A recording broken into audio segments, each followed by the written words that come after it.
To Nerdling Rush, your source for everything nerdy and fun. I'm Dom. I'm Mo. I'm Nerys. I started first this time. I know you were on that one. I never start Well, first. I was still shoving my face full of Oreos, so you didn't really have an option. Wait, there's food? What? Oh, Is that what that is? Dom's eaten like half the box. Of I Oreos, have so- not. No. My pants do fit. sure. My pants don't. You got a belt? Anyway, yeah, we've got Quite a bit. Yeah, there's been a lot. So for our Canadian fans, happy Thanksgiving. Yeah. For those of you in the United States, in California, happy Indigenous Peoples Day. Yeah, as it is now known as. Yeah, there's still most of the country that celebrates it as Columbus Day.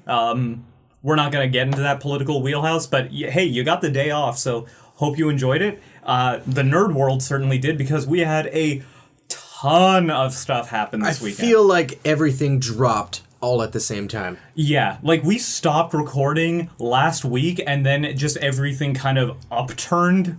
And it's just like us been picking through this going, oh my god. It's crazy. Yes. So let's start off with the sad, depressing stuff, because we want to end on a high note. Yeah, sad, depressing things. So two stories came out that just last week and over the weekend that really blew up.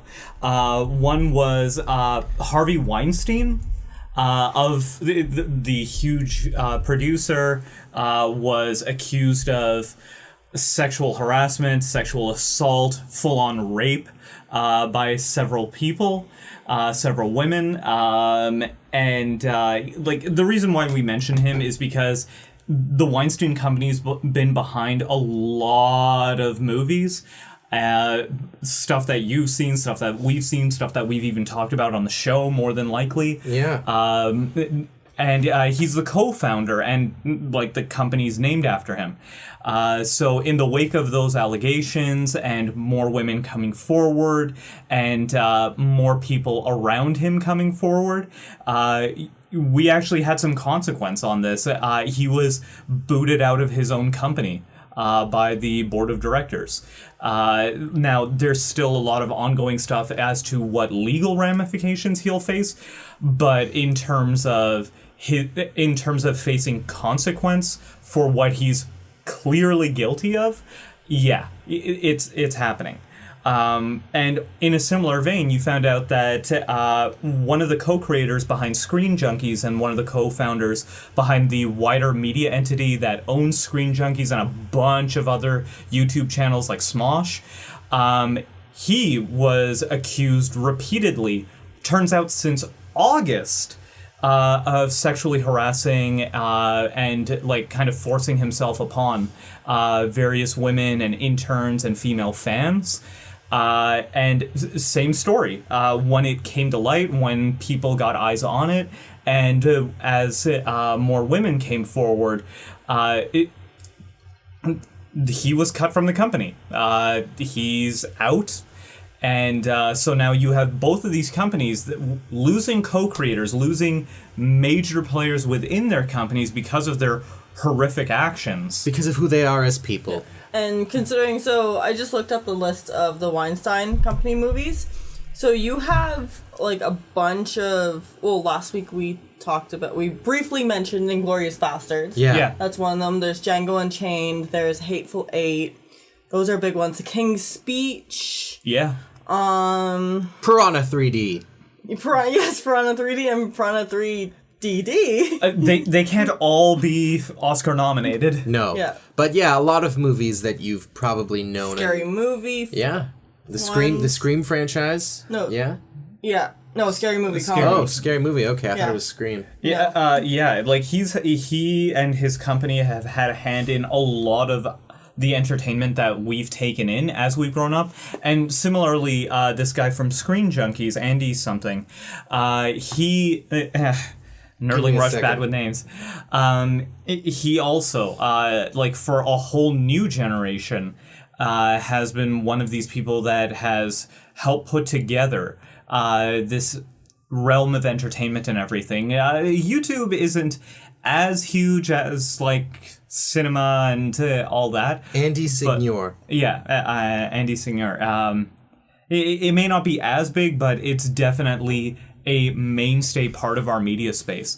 And the biggest thing, at least for me in seeing this, is that we finally get a story like this where there are actual consequences. It isn't just legal limbo for like a year and a half and then, it's a mistrial or they're acquitted or whatever. This is straight up, no, you're done. And we have some big actresses really like, especially in the Weinstein one, condemning him. We've got Judi Dench, like Dame Judi Dench. We've got Meryl Streep. We've got Gwyneth Paltrow.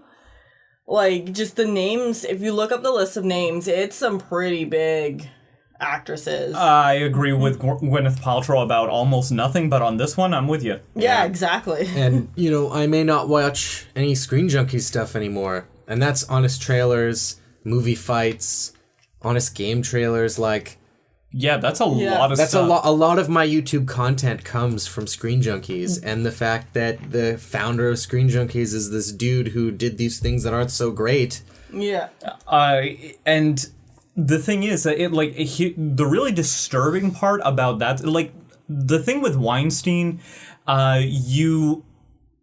this has been an open secret in Hollywood. This has always been a problem in Hollywood, as has pedophilia, as have a whole bunch of horrible things. All the worst things humans can do. And simply through fame and money and power, you have people that repeatedly get away with it. So seeing it happen on that side of things is kind of... You're not surprised. The surprise on the Weinstein case is that he faced actual consequence. Let's be cynically honest here.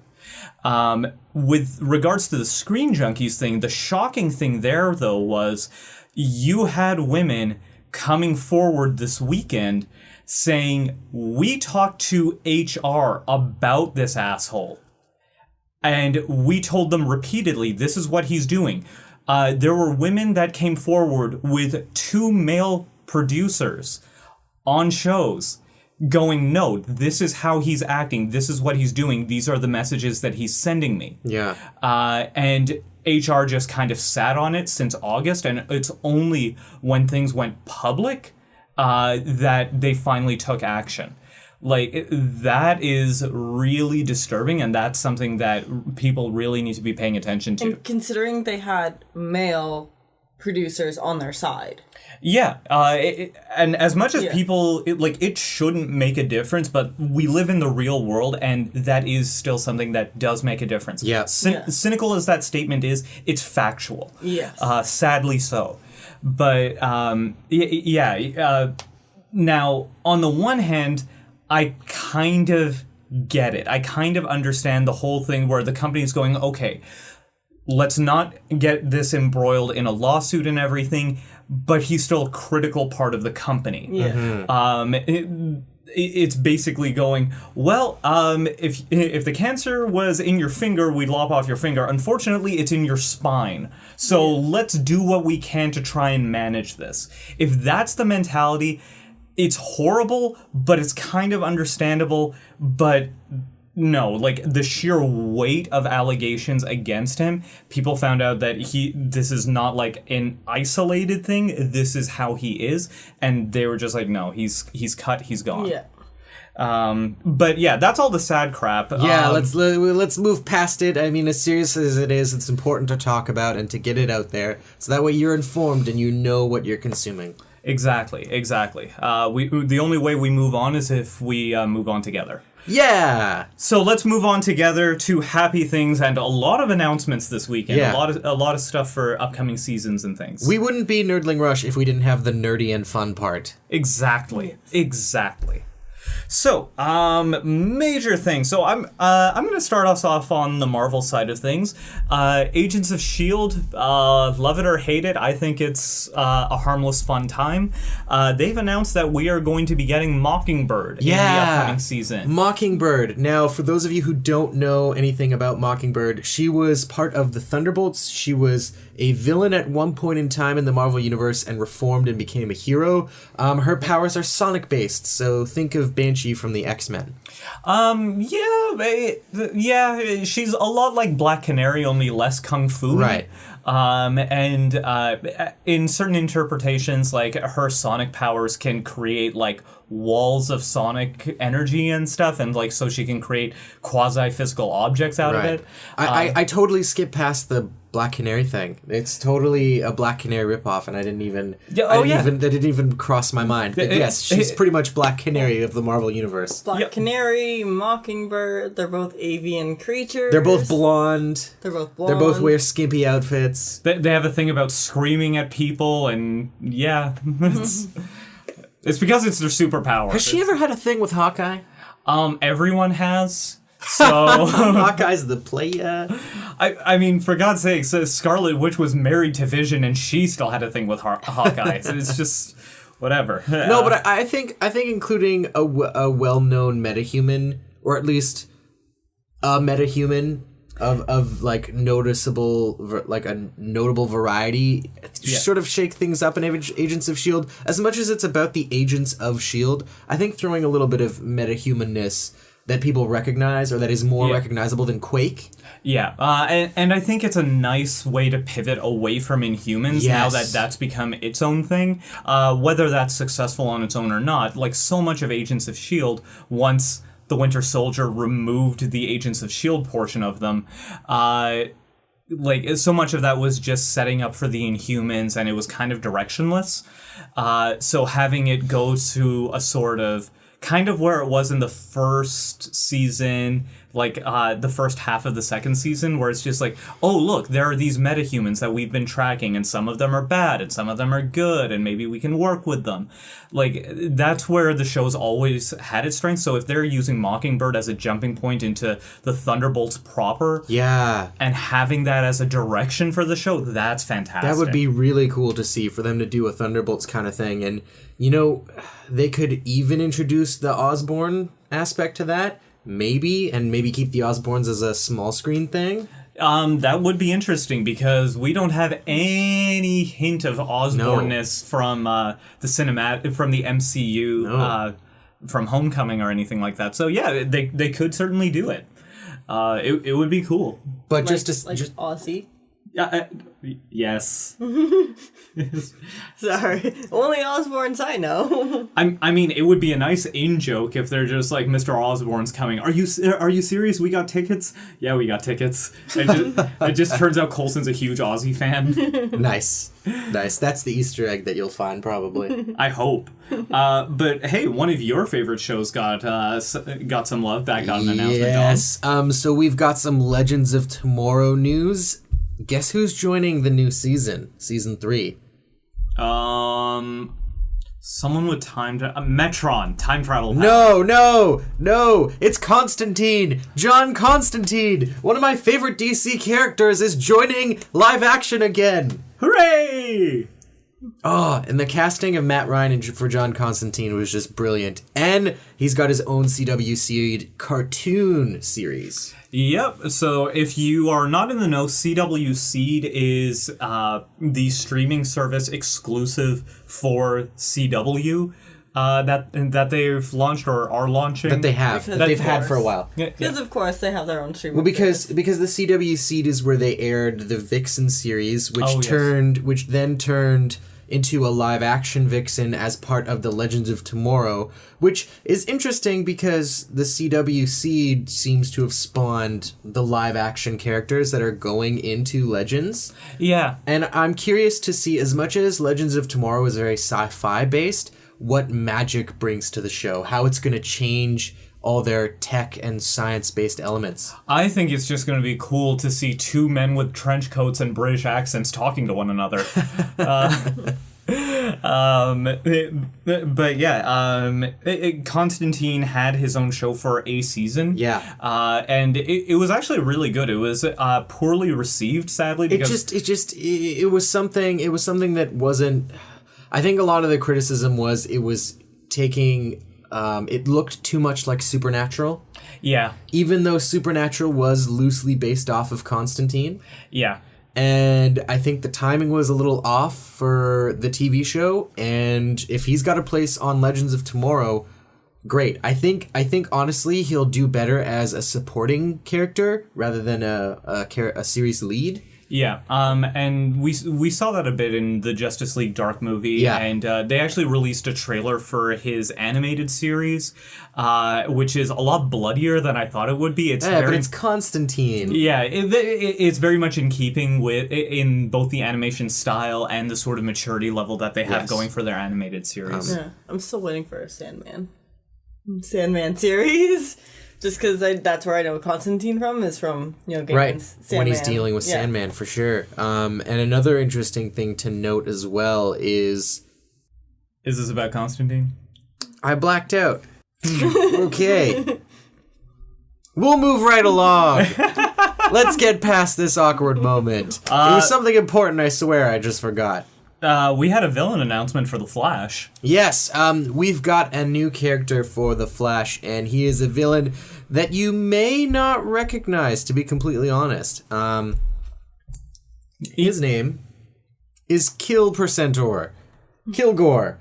Kilgore. Yeah. He is a robot, an sentient robot alien creature, and he comes to Earth, possesses all of the humans' technologies, the machines, and is super fast because only someone who's super fast can release him from the spatial dimension that which he lives in, and that is the Flash. So how this... Is he like a Cyberman? He's like a Cyberman, but minus the taking in all the humans to create more Cybermen. More of just... And also super fast. Yeah. So it'll be interesting to see the shakeup from him fighting essentially his dark side. Yeah, like every Flash villain is, okay, which one will do what running mechanic this time? Like, they've been progressively faster than him, and he's just been basically fighting speedsters the whole time. And he's got really cool villains that don't happen to be speed-based. Yeah. I thought the whole point of this Flash was that he was, like, faster than anything. Yeah, and the thing is the TV show has built him not as he's at his peak speed. He's like level 1 Flash, and then as he defeats the villain from that season, he's become faster. He needs to gain experience points? Yes, he's gaining experience points and he's getting faster. He's the sprinting version of Goku. Oh, okay. But I think the really cool thing is as much as the CW and DC take villains from the comic canon, they change it to suit the needs of their television series. Slade Wilson as an example in Arrow, and you've got the Zoom character in The Flash, totally different from the comic book version. And I'm really curious to see what they do with this sentient alien robot creature. Yeah, there's definitely space to explore in that you don't have to always be faster than him to be a threat. And it's interesting to note that a lot of their problem solving is reliant upon technology. Yeah. So a being that, feeds off of your technology you can't use for whatever reason because that means he can be there. It would be interesting to see how they solve their problems against him. Will it be by running really fast without the little thing on his chest? Without the tachyon particle accelerator thing? Yeah. Okay, it is the Flash. Like I'm being trite, but because it is the Flash, the solution is always going to be go very, very fast. Go very, very fast and do something that allows you to stop villain. Yeah. Yeah. Could he do a clothesline? I mean, he could do an atomic clothesline or a megaton clothesline. Runs around the world 3 times and then comes at him. Yeah. It'd be pretty cool. Yeah, Justice League Infinity already did it. Anyway. Or go around the world and punch all the machines. Just on the middle of it. If they do that, there has to be a Michael Bay cameo of him just going, wait, what? And just everything around him coming apart and him screaming, no!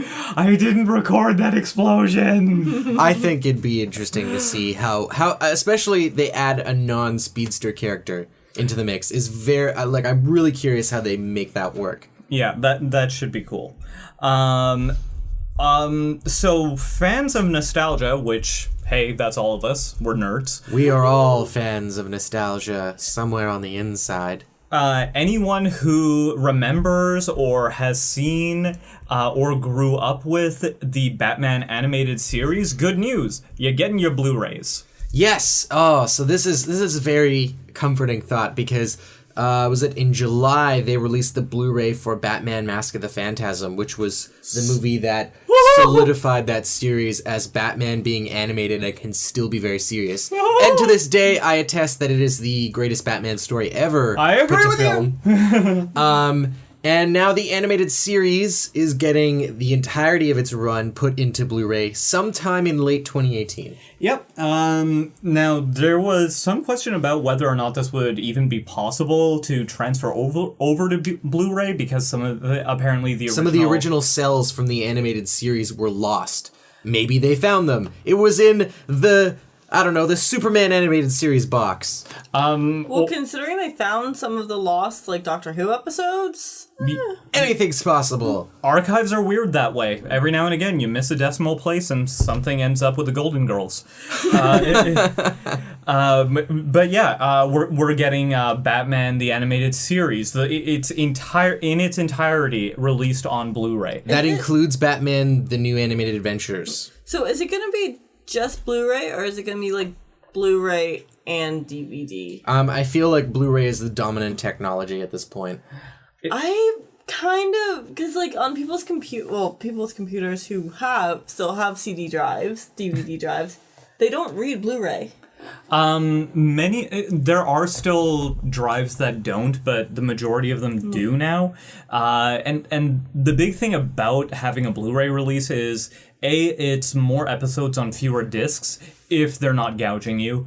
And you get a lot of like bonus features and content. Yeah. I live for that stuff. That's my favorite part of true. Any Blu-ray release. I don't know, because when Blu-ray was released, pretty much the only thing that could play them were PS3s, unless you went out and bought a separate Blu-ray player. Yeah, and even then, I've always felt that they were kind of redundant. Like, there was no point to having them. But now that more people have, more modern consoles that can play them, it makes a little bit more sense. And the big thing with Blu-ray releases is there's usually a digital download. Yeah. Which you can then use for your computer. Yeah, fair enough. Yeah. So really looking forward to that. Add it to your Christmas list, people, because there are definitely people that will appreciate that as a stocking stuffer. Yes, me. Send me Batman animated series on Blu-ray. So just pivoting back to Marvel really quickly, a lot of these announcements came out of the major convention. Was it New York Comic Con? Yeah. Yeah, it was New York. Marvel actually had a kind of a misstep there. They had this huge announcement that they were promising to do with an American-based arms manufacturer, and they in the space of the same afternoon, they announced what it was. Before they announced it, they started getting blasted by fans on Twitter. Oh, yes. And, they doubled back and said, okay, we're not doing it. All within, 5 hours. Yeah. But so they're not actually doing it now? Apparently, so supposedly they're not actually going to do it. Okay. So what happened was, okay, so... If you've seen Iron Man 1, you kind of have an idea of what we're talking about. So this was before the mass shooting in Las Vegas. These business decisions are made months and months and months in advance, and they're announced then at trade shows as things are going to print or going into distribution. So Marvel had...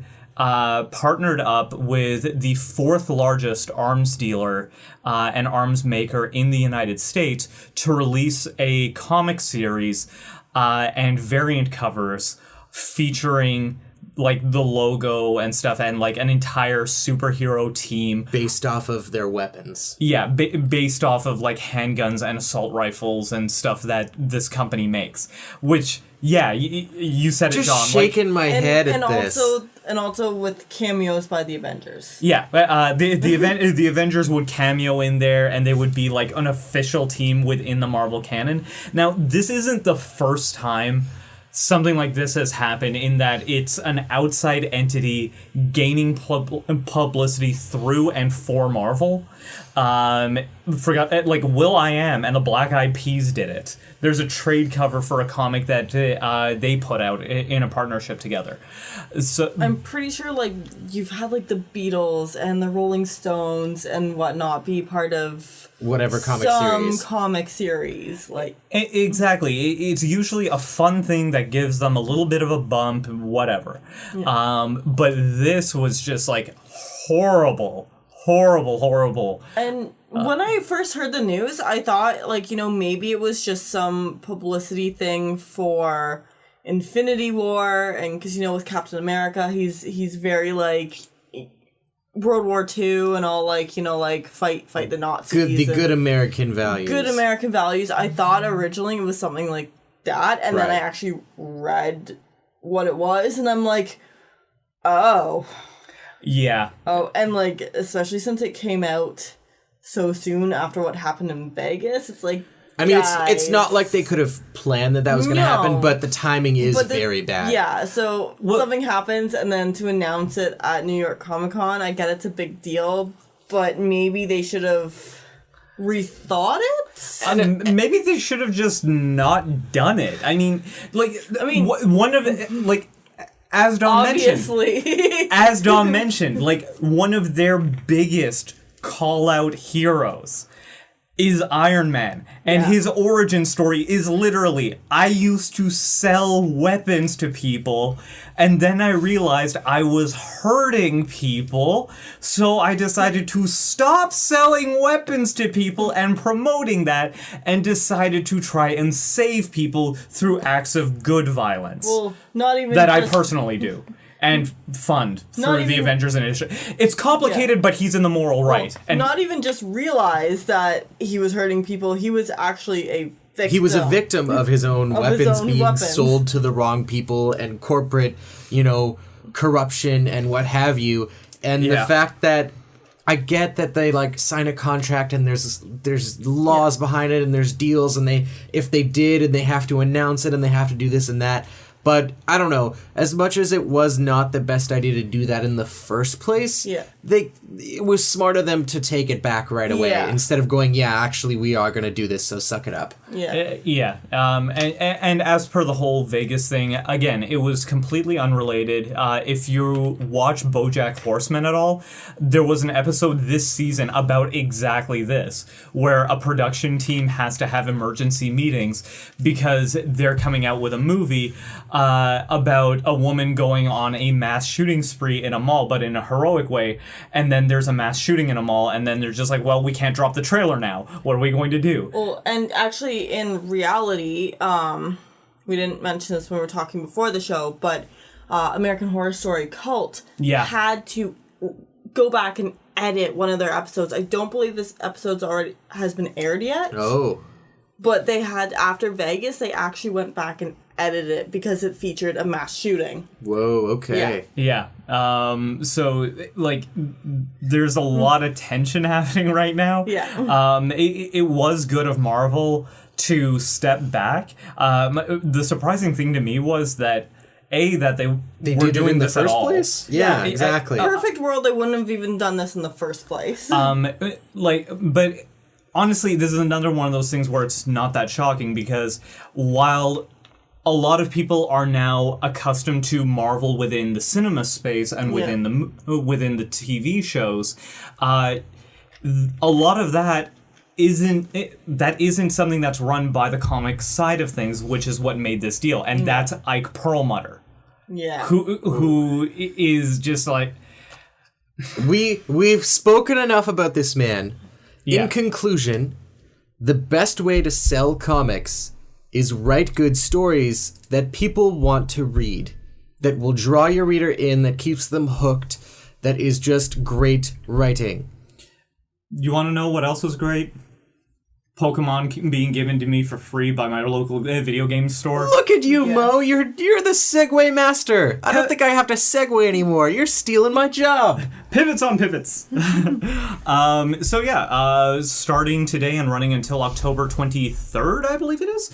October 23rd. Sounds like a good day. If you live in North America, you can stop into your local GameStop or EB Games location and get a card to input a code for Pokemon Sun and Moon that gives you access to another legendary Pokemon. Woohoo! An Alola Legendary Pokemon. Woohoo! And it comes holding a TM. Like, that's the big thing. They're usually holding some sort of super useful item, even if the legendary themselves isn't particularly useful.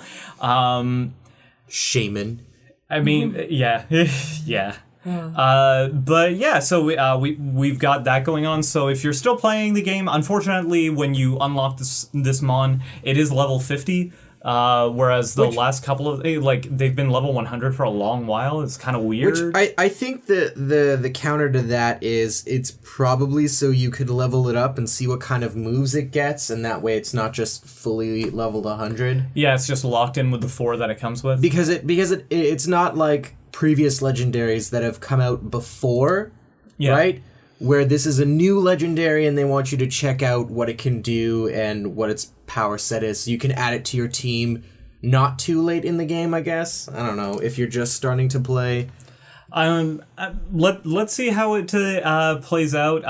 This was one of their legendary releases that I just kind of went meh at. But then again, I'm kind of spoiled. I was like really surprised with how solid Volcanion was. Right.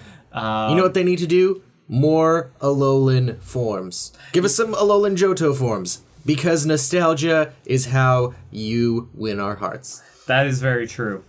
Okay, so moving right along, we had trailers drop. 3 big trailers drop. And they're nostalgic? I mean, one of them. Okay. Is that one?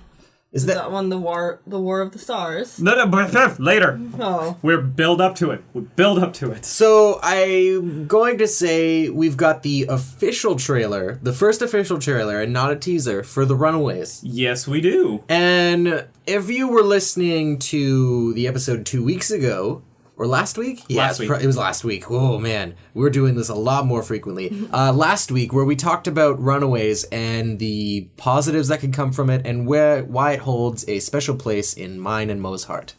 Yeah, we finally got a full trailer for Hulu's adaptation of the comic. It looks like it's taken directly from the early pages of the first volume of the graphic novel. Yeah. Like it's like shot for shot. Well, I remember when did it actually come out? Because I remember Late 2000s, early 10s.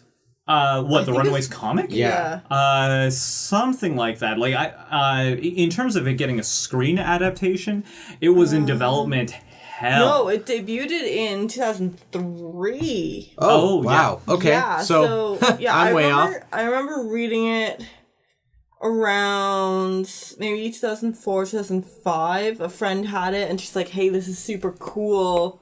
You should read it." And I did. And I'm watching this trailer and I'm like, and of course, like I remembered reading it and stuff like that, and I remembered the name, but I'm watching this trailer, I'm like, I think I've read this before. And it's like, oh yes, I have. I think the really cool thing, I wasn't old enough to have teen angst to read the comic yet in 2004.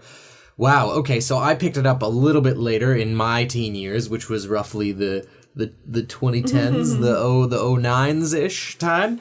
And the big thing to me is you get a glimpse in this trailer at all their unique, what makes them unique. So you see Minoru's staff, her magical staff. You see...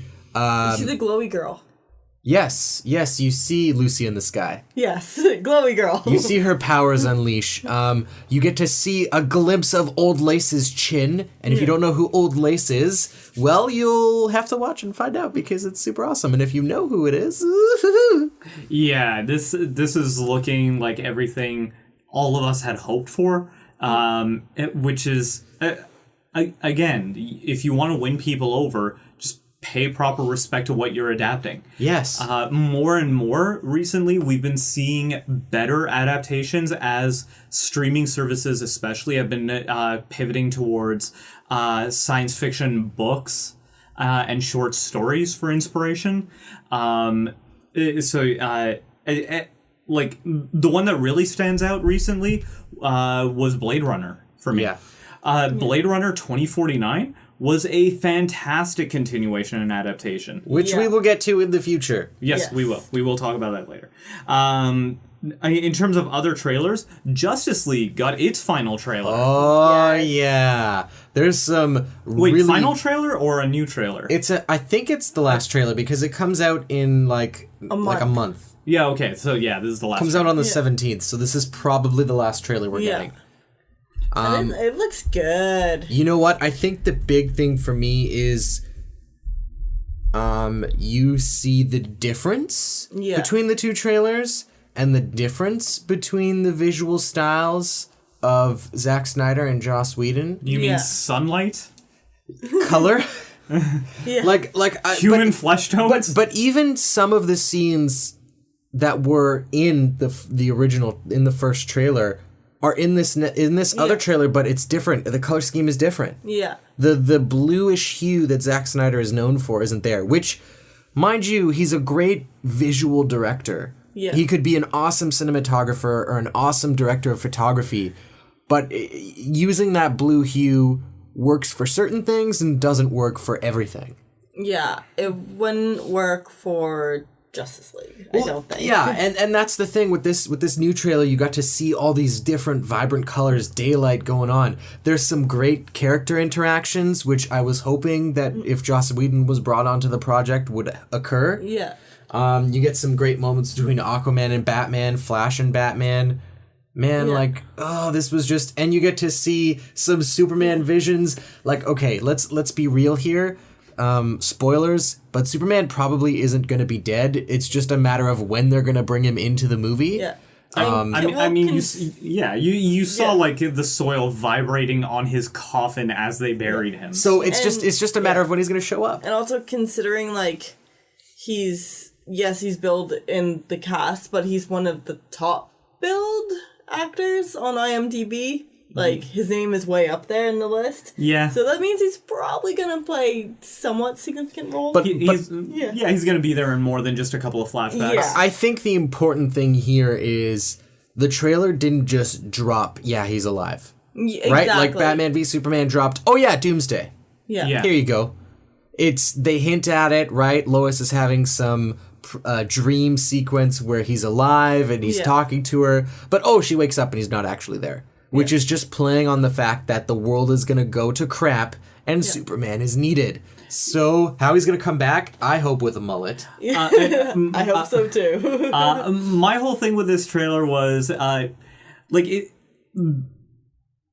it's that most of this trailer looks like the ending sci-fi, CGI explosion-filled fest that all of these movies have to apparently have at the end of them now, and that's what they just used for this entire trailer. Which goes to show how much we actually won't get to... This movie will probably be 2.5 hours. Yeah. Around 2.5 hours, 2 hours. So that's a whole bunch of movie we're not seeing, and the whole build-up to things happening. Is there another threat that they have to take on before that? Is there something else that sort of brings them together other than this? Who knows? But I like the idea that I like what they're showcasing here with Diana and like more of a history between Steppenwolf and the Amazons. Yes, I really like that, and I also liked how Diana played a prominent role in the trailer.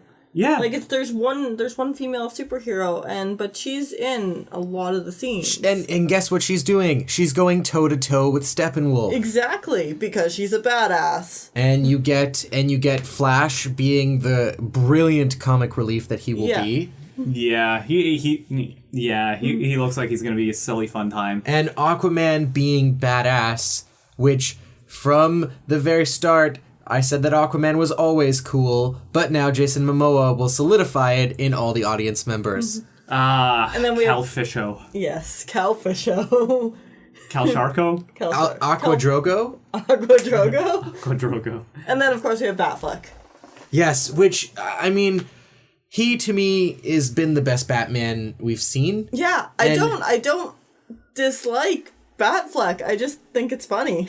And the fact that they're bringing in humor by him being deadpan and serious. Yeah, exactly. Making it funny, which was what Adam West was actually known for in his series. And we have some not chemistry, but we have some hinting at like a deeper history between Bruce and Diana as well. Yeah, like at least a deeper relationship. Relationship, not like romantic or anything, but just, or at least I hope not. But yeah, but just like that mutual admiration. It's just like, okay, let's herd these cats together. They're both warriors fighting a never-ending fight. Yeah, exactly. Yeah. Like it is definitely one of those trailers where you're just like, okay, I'm pretty stoked now. Yeah. But let's get to the big one. Yes. The one we've all been waiting for, that the world has been waiting for. Bambi 3! I mean, no, sorry. Star Wars. The Last Jedi. The one that made me cry. Especially when Carrie Fisher came on screen. So, before this trailer even dropped, you had the director of the film on Twitter go, okay, if you want to go into the movie totally blind, maybe don't watch this trailer, but it's going to be a super cool trailer. Me, I don't care about spoilers. I am here for the ride. Even if you spoil the big things, I want to see how you got there. And I grew up watching Columbo. Wow, I am aging myself. But I grew up watching Poirot, so I don't think it spoiled a lot, to be completely honest. It just gave you more sequences in what looks like a trailer that's giving you sequences of a movie. I think it was giving away certain major plot points. Like, people had assumptions about how some of this stuff was going to go, and the trailer basically confirmed a bunch of stuff that, like, the attack on the Rebel base, how Leia is probably going to bite it, and just Snoke making a greater play at Rey, Luke being so disheartened by how everything happened. It's cool to see in the trailer that Luke was targeted during the attack on the temple, and he managed to survive when no one else did. Yeah. Like, that just kind of adds to the trauma of it, I guess, for him. Survivor's guilt. Yes. Yeah. And I think the big thing is, what you can see is he's training Rey, and then he starts to discover, at least what it's making you think is happening, is he sees how powerful she is, and he goes, okay, not again. Yeah. This is a Ben Solo all over again. Yeah. So on the one side, you have Snoke going, you have so much raw power when I found you, but there's something deeper than that. Juxtaposed with Luke going, you have so much raw power, full stop. Yeah. That's really interesting to me. But I think the interesting thing is Snoke talking to Rey, or is he talking to Kylo? Yeah. Yeah, which is part of the trailer's mystery. And there's also, like, every time you see, like, Rey being like, I need you to teach me, or, like, Kylo, like, reaching out his hand, you don't see the other person. No. Yeah. So it's like, well, they could be talking to each other, but they might not be. Finn versus Phasma. I was just thinking that. Finn versus Phasma. Yeah, I called it. I'm so happy. She's got like an electro stick or something like that. And Finn's like, she's got like a straight-on javelin, and Finn's going around, hey, you remember that guy that called me traitor? I killed him and I took his weapon. He's just got the big thing, and he's just like, he's got the electro staff that blocks lightsabers. He's like, pew pew, and he just calls Savin, loyalist, pew pew. Loyalist. I mean, they kept calling him traitor. But we finally get some like great dialogue out of Luke in this one, which I think is really interesting. We definitely get a cute, amazing look at the Porgs. They want to be a Chewbacca. No, okay. No, they've already sold me. I'm gonna buy 50. No, you know what? I saw that and I just went, "What are you doing?" Yes. Ewoks are not a good thing. This is not... are amazing. It's not a good thing. Aren't the porgs like really powerful characters? Who knows? They were invented for this movie to appeal to small children, so you would take them and they would be like, I want that stuffed animal. It's just, come on. And then one is on Rey's shoulder and they're like having adventures together. Chewie and Porg. It's just, Porg is the new Han. It better not be. And it gets its own DL-44 blaster. But no thumbs to shoot. The blaster's bigger than the goddamn Porg. Watch it. It opens up its mouth and eats things whole. And it's actually like a Lovecraftian terror beast. Why are you animating this? Like, this is Star Wars, but to be fair, George Lucas is no longer in charge, so... And that's why I'm upset about this, because you should know better. I mean, come on. Yeah, but let's face it, every Disney movie has a lovable sidekick. Yeah, his name's Chewbacca. No, it's Porg. No, it's Chewbacca. Oh, you must be so brave. I thought it was BB-8. And yes, it's Chewie and BB-8. Give me a thumbs up with a lighter. Yes, more of that. That's perfect. You see him get like zapped a bit and he shakes off. Yeah, BB-8, not the Porg. But in all seriousness, there are some serious themes in this movie. You get some weird scar recovery tissue that Kylo Ren has. Yeah, it's taking place apparently like right after the events of The Force Awakens, so Kylo's still recovering. You see he's still like wearing the helmet, and then like he like smashes it on the wall. Because he's everybody's favorite Disney princess. I mean... Maybe that's his turn to the light side. Maybe he gives up his insane quest to become as powerful as his grandpa. I think it's just a visualization of him coming into his own as a character, and like what he's saying in the trailer, let the past burn, that he's finally becoming his own Force user. He's no longer emulating Anakin Skywalker as much. Fair enough. But who knows? As much as this trailer gave in terms of hints of what's to come, it also didn't give you enough connecting tissue. Exactly. And it's not like it's not like a Terminator trailer where they give away the big twist. Yeah. And I think it was brilliant to how they did it. Like, they gave you enough information, but they didn't give you those key you still can't tell me, like, you still can't say what the plot is going to be 100%.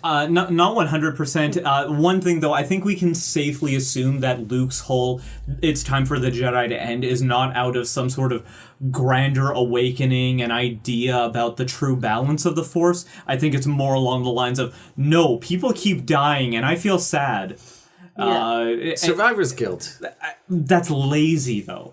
That's really lazy. But maybe I'm just expecting too much of one of my favorite franchises. No, or it could be because he spent so much time on the site of the first Jedi Temple that he's been able to commune with Jedi's past and has reached a higher enlightenment.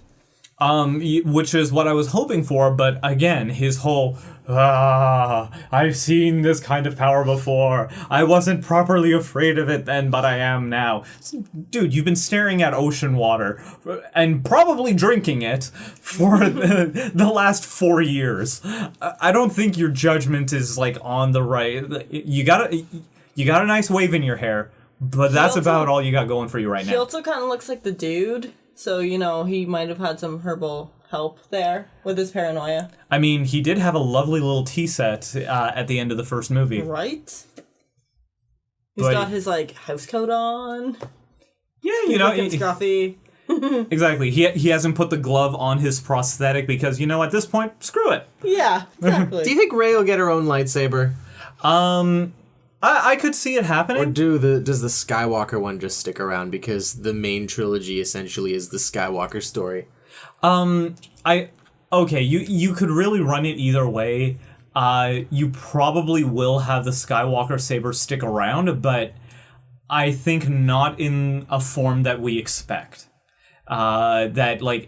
This might be a story where both Rey and Ren and Ben Ben Solo, Kylo Ren go off on their own adventures maybe later. For part 10. It's like part 10. Kylo Ren gets a sandwich featuring Rey.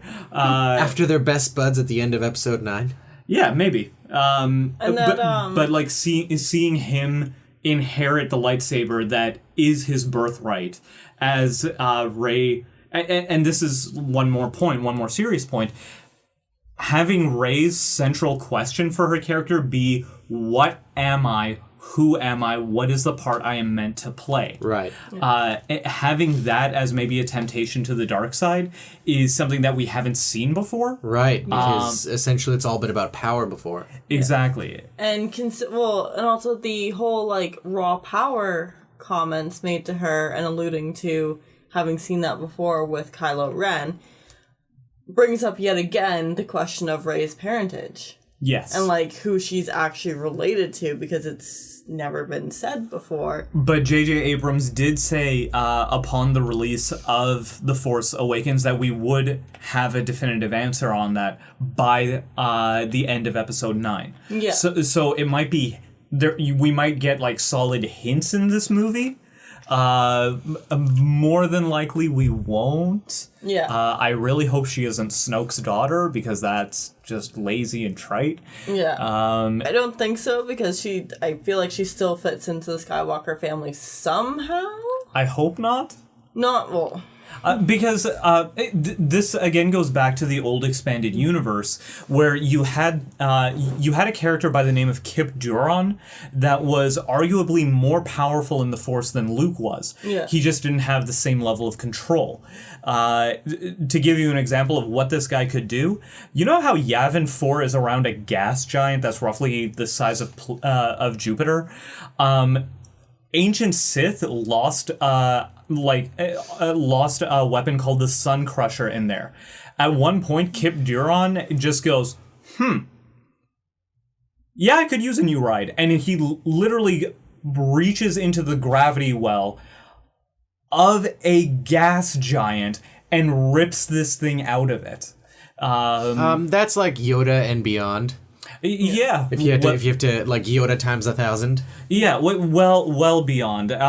Go and watch like an informative YouTube video about why like pulling yourself out of quicksand is almost impossible because you're going up against a vacuum. Yeah, now add gravity to that vacuum, and now you can't use your hands. You have to use your mind.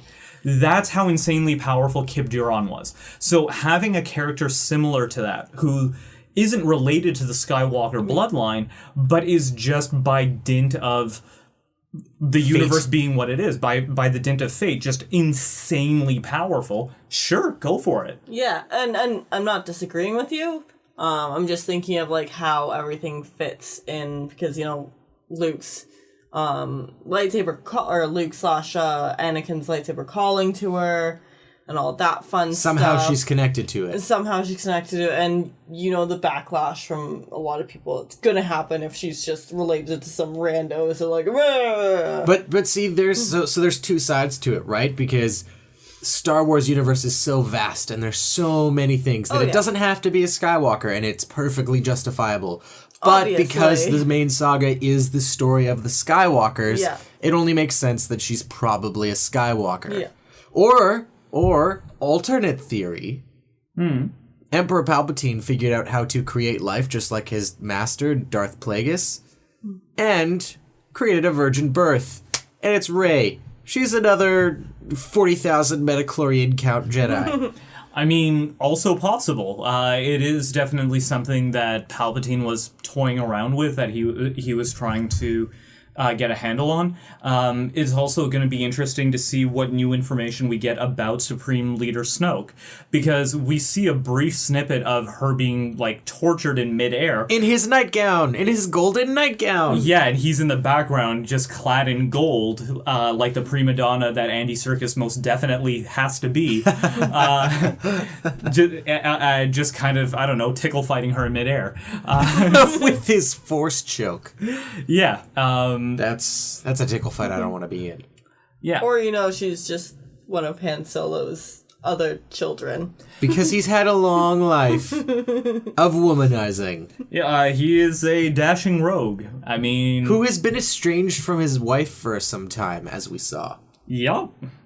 That's why he was so fatherly towards her. Yeah. He couldn't help himself.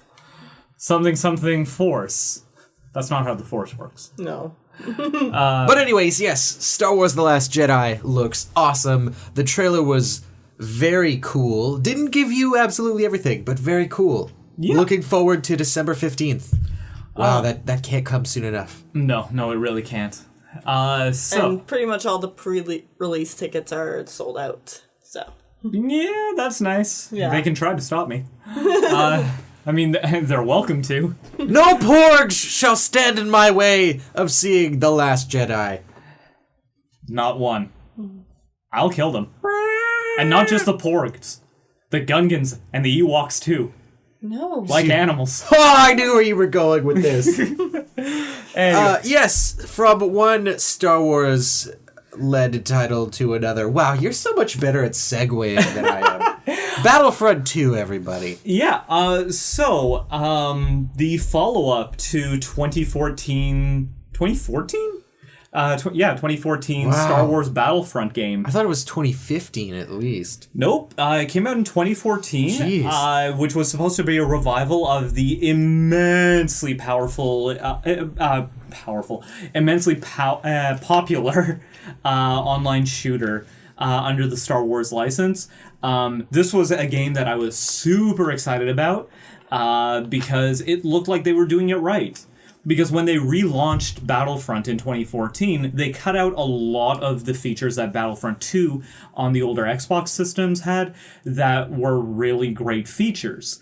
Things like Galactic Conquest and class-based progression and things like that. And fun fact, Disney re-released Battlefront 2 in its originality and has opened online servers for you to play online in the original Battlefront 2. Not the new one, but the original one. Yeah, the one that was developed by THQ before they went belly up.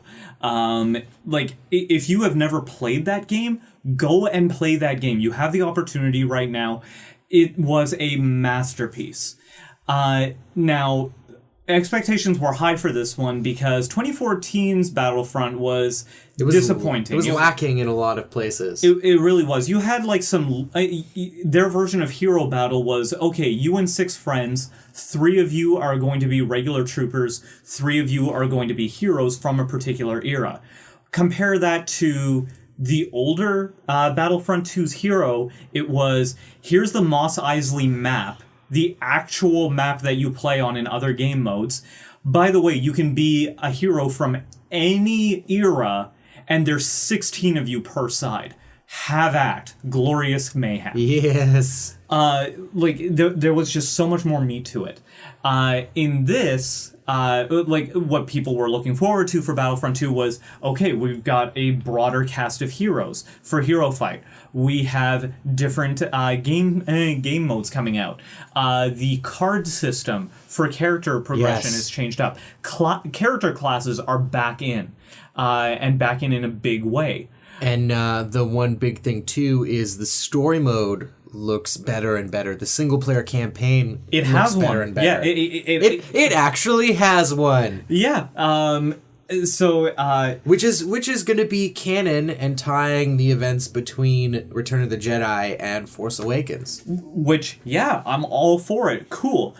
So this weekend was the beta, and everything people were kind of worried about and trying not to pay attention to, turns out we should have been paying attention to it. Uh-oh. What was it, Mo? Okay, no. So speaking on a technical standpoint, it's still a very shallow game. So for other online multiplayer style games, like I'm playing Destiny 2 right now. Yeah. I'm having a lot of fun with it. What's really cool about the game is if you become part of a fire team together and do missions together, it doesn't matter where your team is on the map, you get a little indicator to see where they are if you're not all together doing an event. That's really cool. Even if you're not in a fire team with people, when there are just people in your general vicinity, you get a little marker to see where they are. Because it's a social experience. And compare that to Battlefront 2? Battlefront 2, hey, you spawned. Sometimes you're not around your own men at the spawn point. Sometimes you are. It depends on when they died. You have no indication of where they are, and there's a bunch of AIs running behind you and in front of you. And some of those people in front of you are player characters. You have no means to see who is what until someone takes a shot at you and kills you, in which case you get the little thing going, hey, so-and-so is the one that killed you. Which is baffling to me, number one, because this, like, that sort of player indicator thing has been a staple of these sorts of games and for, like, almost a decade. You'd really think that that was something they would have addressed. As much as they bring out all these new features, they have to realize that there are some staples that need to be met. Yeah, in terms of class balance issues, yeah, they're there. They're always going to be. The maps themselves, like, I think it's just because of this type of game mode that we were... Like, the game modes that you got if you were playing as Clone Wars era, it was an assault on Theed Palace. Otherwise, it was in the Forest of Endor, I think. It was a foresty place.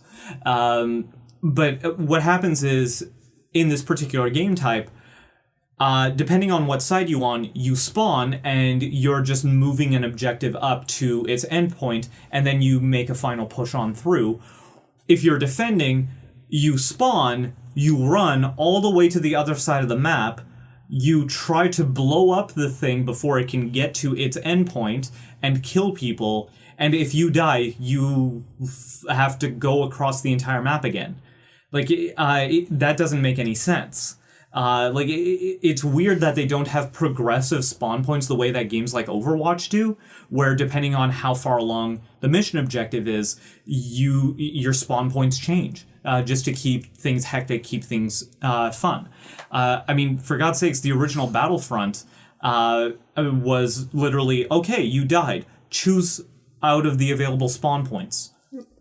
Yeah, I remember that. Yeah, I remember playing that. And I'm thinking of, I don't know which first-person shooter it is, but there's probably several that have, like, capture the flag type games. Yeah. Where Halo, as an example. Halo, I'm thinking of this... Battlefield? Could be Battlefield is another one. I'm sure Call of Duty probably has one as well.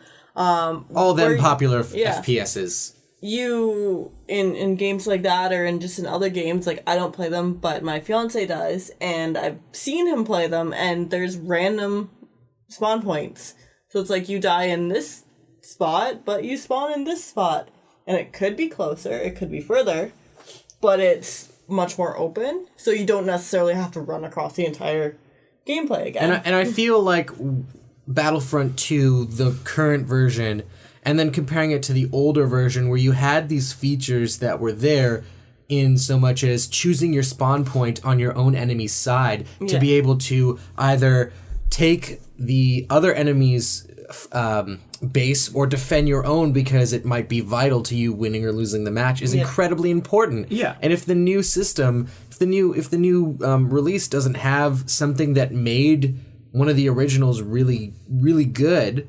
Then it's like, I don't know, it's very disappointing to see. Well, that sort of control point manner of gameplay was really the only option you had if you were playing ground battles in the original Battlefront. This has a couple of more options, and as I said before, that what they showcased us in the beta was something that was flawed, but by no means their only offering. Okay, so now I'm not as sad. Yeah, the thing that's gotten a lot of people riled, and me especially, is the way that they're handling loot boxes. And how are they doing that? Exactly the wrong way. So, okay, so...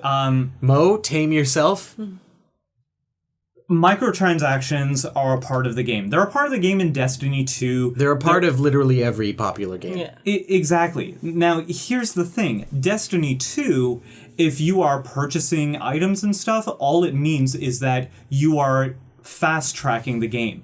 You're not getting a particular massive edge up on people and making the game unplayable for people that are just getting into it or who aren't paying extra. It's... hey, you spent to get silver so you could buy more engrams. You will have a couple more legendary and exotic tier items just because you've been able to open more things outside of the regular grind of the game. Okay, fine, I can get along with that. we've praised Overwatch about its system where it's purely cosmetic. Yeah, it's completely cosmetic with the skins and everything. Exactly. This is pay to win. There is no other way of going about it because weapon unlocks come from these crates. Yeah. And most damning, like there were some people that were going, okay, but yeah, weapon unlocks, it's kind of a shitty thing, but you don't have all of your slots open until you level up a character. So even if you bought like these amazing things, you can't even use all of them on the same character until you've played with them and leveled them up. No. Because the leveling system isn't based on playtime or play performance, it's based on how many items you have for that class. Oh, no. So the more you unlock, the more that you buy, if you get more stuff into the heavy bracket, you will level up your heavy bracket at the same time that you unlock higher tier weapons for them. Oh, that's so bogus. What's more, item upgrade cards are also in there. So even if you're like at an early level and you get one of these things and it's not its most powerful version, you just keep opening boxes, and sure, even if you don't open the rarer version of its higher tier, you get the crafting materials to just build it up yourself. Like everything that they could do to go, hey, if you spend an extra $200 on day one, you'll be in the top 10%. They did. They screwed this up so hard. This is why I don't play online. Just FYI. It's really frustrating. So I'm a pretty passive gamer. The games I play are Pokemon on my DS and The Sims. I'm probably one of the few people that you're not. Completely hate The Sims 4. The Sims are fun. The Sims are fun, but I've said one of the few people that doesn't absolutely hate The Sims 4. Okay. A lot of people hate The Sims 4. I find it somewhat enjoyable. I understand the gripes, but whatever. When I was younger, I would play a lot of online MMORPGs, and they were fun for a while, and then you'd have like your 5-day, newbie thing where you were protected from being attacked. And then the 5 days would run out, and then all of a sudden you're like attacked by these people who have just spent like hundreds of dollars to upgrade all their stuff, and you don't stand a chance. And it's like literally the most frustrating thing, and which is why I stopped playing a lot of online games. Actually, pretty much any online game. Yeah. Because it's so hard to, kind of find a game that's not like that. Yeah. Find a game that doesn't reward people for buying things. Yeah. Which I get, it's a company and they want to make money and what have you, but make a good game. Do it like Overwatch. Make a great game that people want to play. Like, do it like Overwatch, do it like Destiny 2. Actually, there was an announcement out from Assassin's Creed Origins about their microtransactions. That there are various people that will sell you items and stuff in the game, that will sell you things. You cannot... As of what was reported, you cannot spend real money in the game. You can only spend the internal currency. And their justification was they found that, yes, you had people that would go into enemy bases from Assassin's Creed 2 and onwards and would just like kill people and then pick up the best weapon they could find and try to hold on to it or unlock it that way. But you had a smaller subset, granted, but a subset of players that would play out the economy of the game, that would buy and sell everything that they could, so that they've only progressed the story maybe 20%, but they're richer than anyone at the end game that's just been doing the story. And that's how I played Assassin's Creed. I was like, yes, I will have more brothels. Yes, I will invest in this, and I will invest in that. And next thing you know, I have so much money, I can buy awesome armor and awesome weapons, and it makes my playthrough a little less challenging. Yeah, my younger brother, I will never forget this, in Assassin's Creed 2 Brotherhood, he upgraded the Thieving Guild, and then he got a bunch of thieves to follow him, as he, and one of the mechanics then was you could throw money at your feet, and it would bring a crowd together, and you could like lose yourself in the crowd, or like slow down guards through that crowd. the thing is, when you've got thieves following behind you, they will passively pickpocket people for you. So what my brother did was he started on one end of the map with these thieves and basically just slowly walked forward, tossing coins. So he was like dollar bills in it, but like his thieves were just stealing stuff back. So a Ponzi scheme. He played the Ponzi scheme Assassin's Creed. Oh yeah, he's just like, come, we can all be wealthy together, as his four bros behind him are just taking back all of the money he just gave and anything else they had. He tripled his starting balance by the time he got to the center of the city. I was unbelievably pissed off, mostly because it took him 20 minutes and I sat next to him as he did it.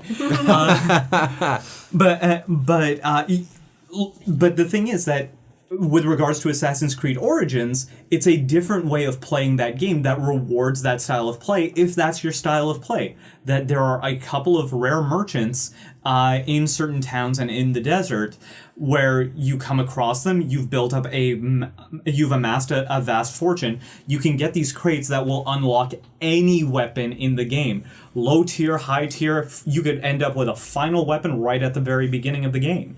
It just depends on how frugal you are, I guess. And I think that this whole pay-to-win thing is starting to get old, to be completely honest. And Battlefront 2, I mean, it's a beta, so that means there is still time to change some stuff when they go into alpha. Yeah, well, I hope they are taking really, really big notes for this, because if they've learned anything from the first one, it's you need to listen to the fans, because you're making a game for them at the end of the day. Yeah. And if you are not, if you're not listening to the people that are going to be buying your game, then what are you really doing? Yeah, my biggest feeling for this game was it is leaning on its license for its sales. Does it look gorgeous? Yes, it does. Does it have the same sort of gameplay mechanics that were really rock solid in the 2014 release? Yes, it does. But it's shallow, and the abuse of the loot box system is flagrant. You know what? I may not buy this until a year later, to be completely honest. Just because if they don't fix the issue with pay to win, they may not get a lot of money out of me. So the big draw for me is the single player story mode. Same here. And even then, I'm just kind of I could just watch YouTube cutscenes. Exactly. And then play to win also hurts sales in the long run, because people buy the game and then they're like, this is dumb, I can't do anything, and then they return the game. And then no one's playing. You have a couple of people that continue to pay into it and continue to play and everything, but this is Star Wars. You're not going to have a large competitive scene on this.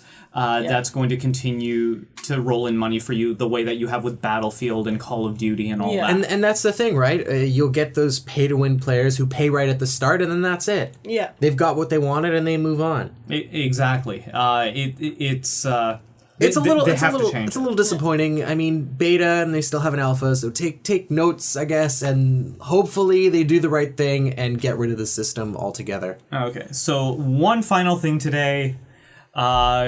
Look at you, Mo, master of time. We need to talk about the amazing that happened, Blade Runner 2049. Yes, so we will be going into slight spoilers, I believe. Full spoilers? Are we just gonna review it? Is it gonna be full spoilers? What are we doing? This movie is a recommended watch if you enjoy science fiction, if you enjoyed the first movie, if you enjoyed the world of it, if you just want to go out for a nice cinema experience, go and watch this movie. I'll say that I did not see the original. For whatever reason. My parents have it on DVD at home, but I haven't watched it for whatever reason. Because you don't have a DVD player. Well, my parents do. Fair enough. Obviously. I thought I was going to go back to the whole Blu Ray thing and throw it back at you. Yeah, I haven't seen it, but I went out and because a friend wanted to see it, so fiance and I went out with a friend and his mom and watched it, and it's like I understood what was going on. Yeah. That is a definite sign of a good sequel, that you can step into the continuation and understand what's going on without having to watch the original. Well, because okay, this is basically where the spoilers begin. So if you're stopping here, we love you and goodbye. All right, I gotta go. But if you are listening on, know that spoilers for Blade Runner 2049 continue from here. The nice thing about this movie is that it occupies the same world, but it doesn't depend on its predecessor. Yeah. Not in a big way. Like, the connections are there in terms of theme and everything because it's rehashing some of them and further exploring others, but there's no plot point from the original that was so important that you need it now. Yeah. And also it explains, like, there's, like, not quite scrolling text Star Wars, but there's a Star Wars-y type, like, explanation at the very beginning of the movie saying, like, this is what happened and these are what the Blade Runners do. Yeah. For those of you who, for whatever reason, didn't see the 2 short films that were released prior to this movie that bridge the gap between the first and second film, after the events of the original Blade Runner, you had the guy that invented the replicants killed by one of his own creations. The corporation basically wakes up to the fact that, okay, maybe it's unfair that we have this slave labor force and they die in 4 years. So they started giving the replicants a natural lifespan. Yeah. Unfortunately, regular humans started to go, why are you trying to replace us? That started its own kerfuffle. And then the animated short film comes out, taking place a few years later, where a bunch of replicants set off EMP devices and bombs to destroy national registries that showcase who's a replicant and who isn't. Right. Because with a normal human lifespan, there's no way to tell the difference. Now, unfortunately, when they do that, they cause mass blackouts, thousands of people die, it's this huge thing. Replicants are basically outlawed, and the Blade Runners, rather than just hunting down rogue replicants, just start hunting down replicants. But it's a specific series of replicants. Yes. Because the new Blade, because I want to call him Han Solo, but that's not his name. Harrison Ford was a Blade Runner, and he's a human, but... Or is he? Ryan Gosling is a replicant, and he's hunting down the previous generation of replicants. Yeah. And there's emotional crisis in there. Yeah, and this is where the second short film comes in, where a few years after that blackout, society is trying to come back to normal, but without that slave labor force, they just can't properly get back on their feet. Yeah. You have Jared Leto's character... Kay, I believe. No, that's Ryan Gosling. Oh, sorry, Jared Leto. My bad. Jake? Neander Wallace. Yeah, Wallace, thank you, sorry. And it's really weird seeing Jared Leto as, like, looking like normal and not the Joker. Just saying. That's fair. Considering last thing we saw him in was Suicide Squad. Yeah, that's true. But he knocks it out of the park in this. Yeah. Wallace comes forward with a new generation of replicants, one that is far more subservient than the previous one was, less willful. Right. Yeah. The whole sort of where is the borderline between human and sentient life and all of that plays a part in this. Because then you even get holograms, like into holograms, and that's really cool. Yeah, they expand on the theme well.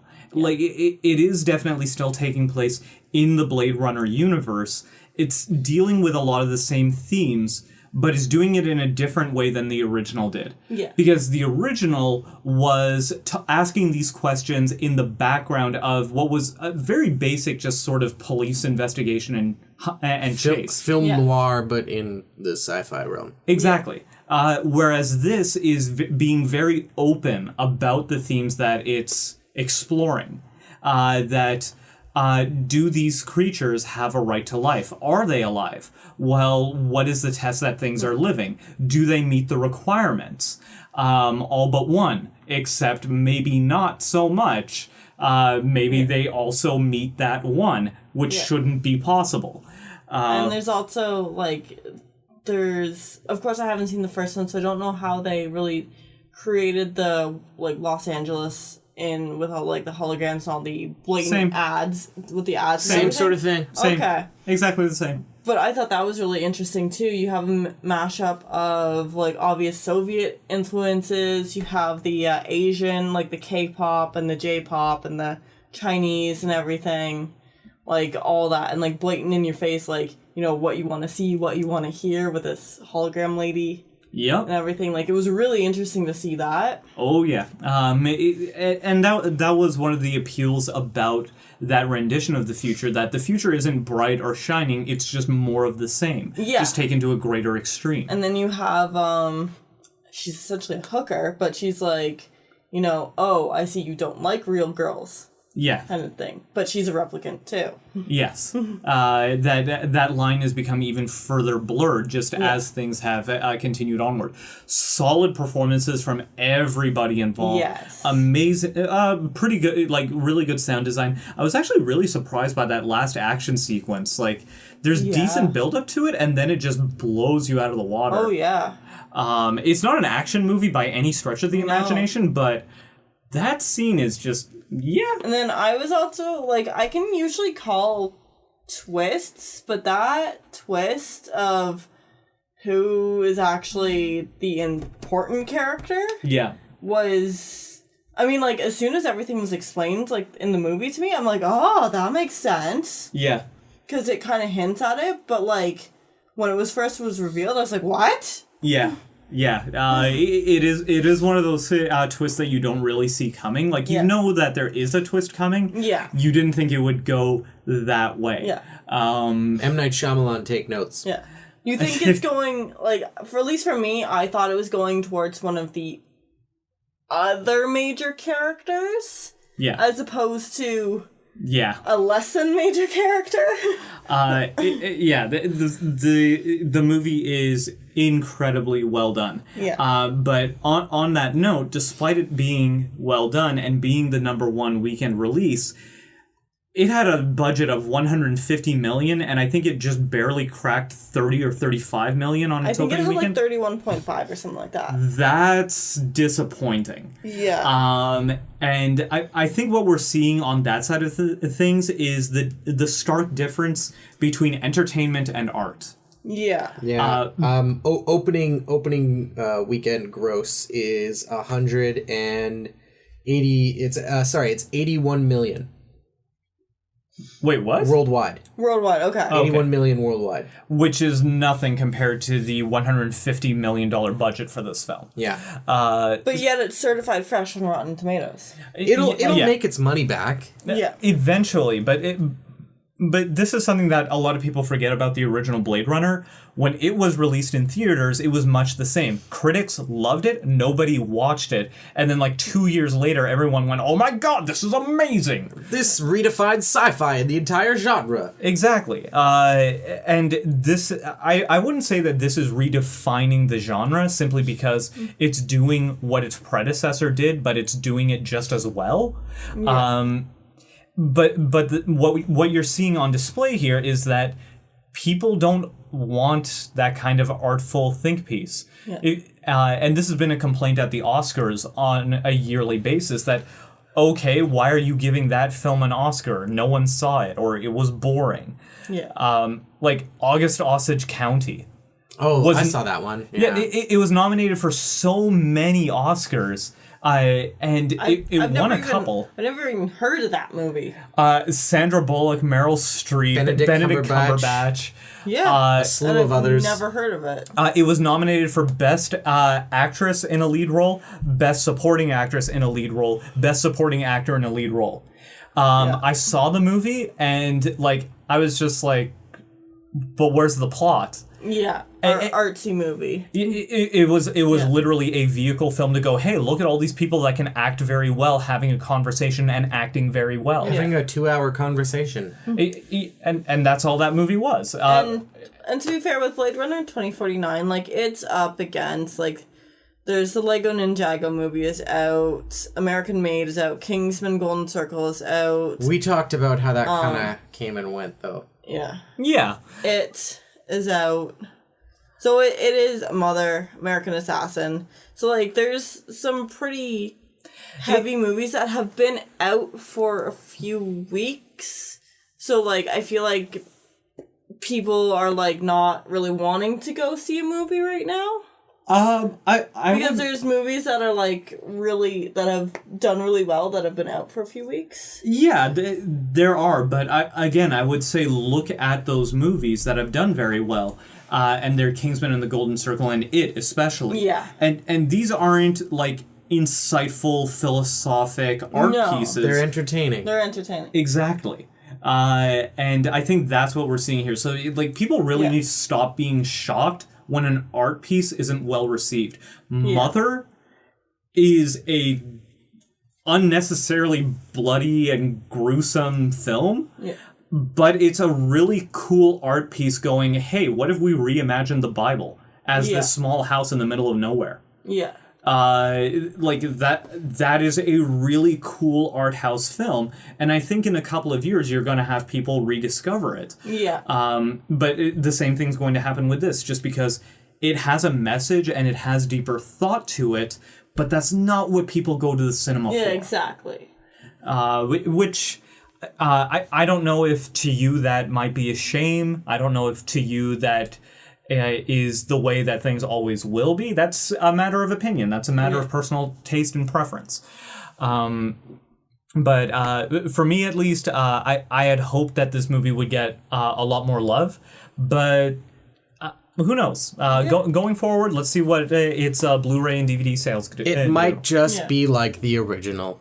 Yeah, and that's not a bad thing. No. And on that note, kids, that concludes our broadcast day.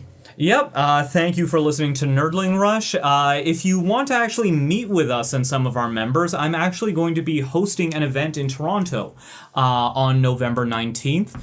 Check out culturetoronto.com. There's a Studio Ghibli double feature. We've rented out a theater, and we'll have more information on that for you in coming episodes. But yeah, I'm helping to host that. So we hope that a couple of you guys can come out. And we'll make sure to throw all the links in the descriptions. So look for those. And hopefully you guys are going to be coming. Yes. I need to see what I'm doing that day. Okay, I'm going to bring... I might have to be recording some other thing. I'm going to be bringing you guys pizza if you come. Oh, well, you sold me, like in the Ninja Turtles of old. Cowabunga, dude.